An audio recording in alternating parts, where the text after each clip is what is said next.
खेळ शिकवणार आहे. त्या खेळाचं नाव आहे स्टोरी टेलिंग गेम. म्हणजे गोष्टीची सुरुवात मी तुम्हाला करून देणार आणि त्यानंतर तुम्ही प्रत्येकाने आपली कल्पना त्याच्यामध्ये रंगवत रंगवत गोष्ट पूर्ण करायची आहे. बघा, गोष्टीचं नाव आहे करावे तसे भरावे. एका जंगलामध्ये एक सुंदर तलाव होता. तो नेहमी पाण्याने भरलेला असे. त्याच्यामध्ये खूप मासे आणि खेकडे छान गुण्यागोविंदाने राहत होते. परंतु एका वर्षी पाऊसच पडला नाही आणि त्यामुळं त्याच्यातील पाणी आटू लागले आणि मासे मरू लागले. पुढे काय झाले असेल? त्या जंगलात एक दुष्ट बगळा राहत होता. तो म्हातारा झाल्यामुळे त्याला मासे पकडता येत नव्हते. एके दिवशी तो दुष्ट बगळा माशांना म्हणाला, तलाव तर आटत आलेला आहे, आम्हाला तुमची चिंता वाटते. मग एका मासळीने विचारले, आजकाल तू या तलावातील मासोळा का खात नाहीस? याचे कारण काय आहे? मग बगळा चतुरपणे म्हणाला, प्रिय मासळांनो, मी मांसाहार करणे सोडून दिले आहे. तेव्हा बघा दुर्मपरीने म्हणतो, मी तुमचा जीव वाचवू शकतो का? या डोंगराच्या पलीकडे तलाव आहे, तो तुम्हाला दाखवलाच पाहिजे. तेव्हा एक खेकडा बगळ्याला म्हणतो, या तलावातल्या मासे दुसऱ्या तलावात कशा न्यायच्या? बगळा म्हणाला, काळजी करू नको, मी रोज एक मासळी घेऊन त्या तळ्यात घेऊन जाईन. परंतु बगळा डोंगरावर जाऊन मासोळ्या खात असे. एके दिवशी खेकडा बगळ्याला म्हणाला, मलाही पलीकडच्या तलावाकडे जायचे आहे. ठीक आहे, मी तुला तिकडे आत्ताच घेऊन जातो. असे म्हणून बगळा त्या खेकड्याला घेऊन जातो. डोंगरावर खेकड्याने इकडे तिकडे मासोळ्यांचे हडे पाहिले. ते पाहून खेकड्याने बगळ्याच्या मानेवर आपले तीक्ष्ण दात रोवले. बगळा वैद्यने कळकळून म्हणाला लागला, खेकडा भाऊ,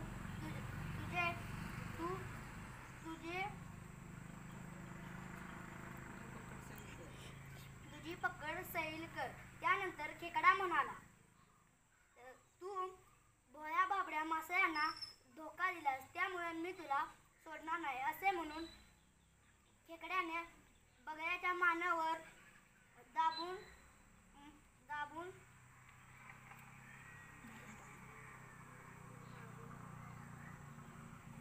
आपले दात दाबले. तेव्हा तो त्या जागी मेला.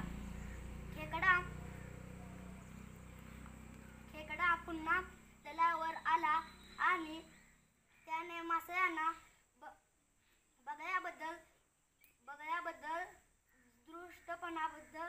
बगळ्याच्या दृष्टपणाबद्दल सांगितले. छान छान. आता तुम्ही गोष्ट तर छान सांगितला. या गोष्टीचे तात्पर्य काय? की दुष्ट प्रवृत्तीच्या लोकांवर अजिबात विश्वास ठेवायचा नाही.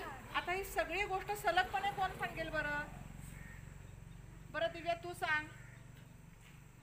गोष्टीचे नाव आहे करावे तसे भरावे.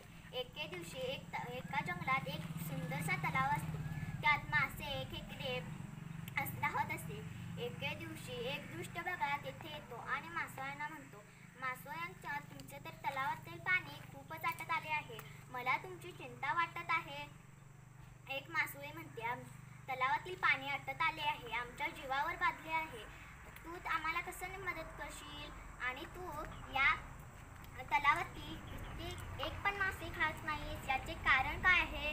बगळा म्हणतो, प्रिय माशांनो, मी आता मांसाहारी खाणे सोडून दिले आहे, तुमची आता मला चिंता वाटायला लागली.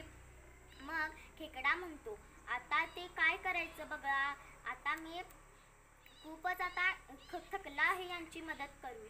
मग बगळा म्हणतो, मी तुम्हाला त्या एका तलावात सोडून येतो. मग ती मासा म्हणतो की चालतंय, आम्ही येतो तुझ्या संगे. बगळा म्हणतो, दुसऱ्या दिवशी मी तुम्हाला त्या तलावात सोडून येतो. दुसरा दिवस उजाडला. बगळा माशांना त्या तलावात नेऊन जायला प्रारंभ करू लागला. एके दिवशी खेकड्याची पण इच्छा झाली, मी त्या तलावात कधी जाईल.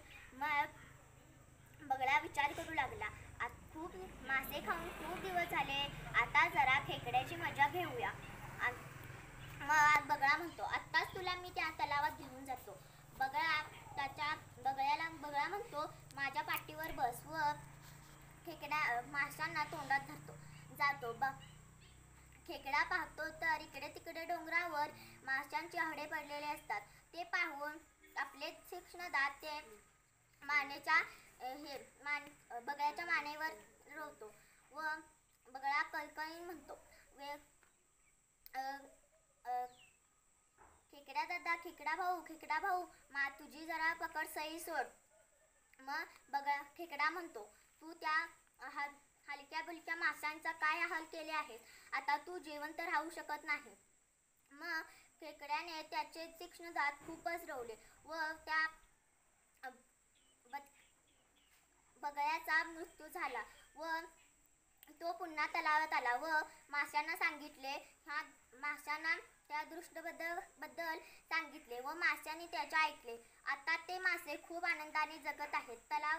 तलावात आता तो खेकडा सर्वांना सांगतो की सर्वांनी कोणीही विश्वास ठेवू नये. बगळा जर का शहाणा असला तरी त्याच्यावर विश्वास ठेवायचा नाही. आधी त्याची विचारणा करायची, मगच त्याच्यावर विश्वास ठेवायचा. छान. आवडला का आजचा खेळ तुम्हाला? तर आता घरी गेल्यानंतर आपण ही गोष्ट सुंदर हस्ताक्षरात लिहून आणायची आहे. आणि आता आपण उद्या भेटू दुसऱ्या नवीन खेळासहित. चला.